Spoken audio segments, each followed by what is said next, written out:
Donc comme activité, nous avons fait des masques le jour du carnaval. Nous avons aussi fait des dessins avec les enfants. En niveau œnologie, j'ai appris le dégorgement, le remouage plus de dégorgement de l'espumante, un vin mousseux de chez eux.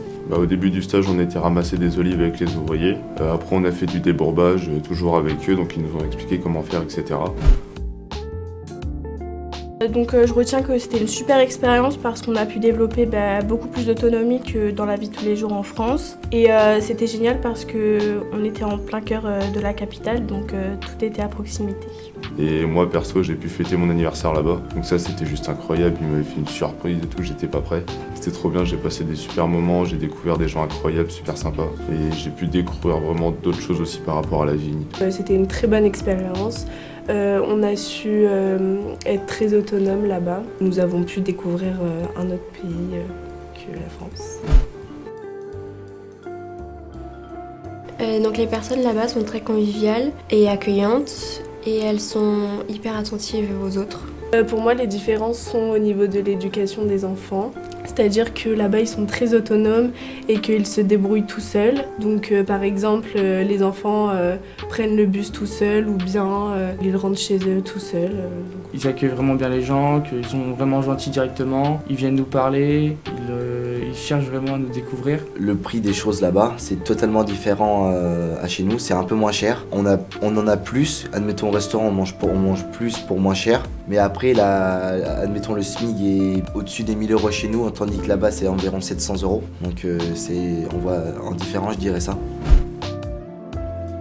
Mes inquiétudes, c'était de prendre l'avion. Au final, ça s'est super bien passé. De ne pas réussir à communiquer avec les autres en stage ou même à l'hôtel.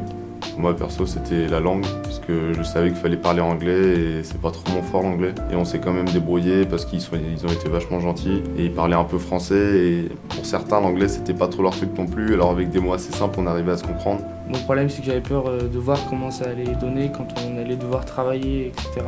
Quand on connaît pas ailleurs comment ça se passe, ça fait un peu peur, quoi, déjà.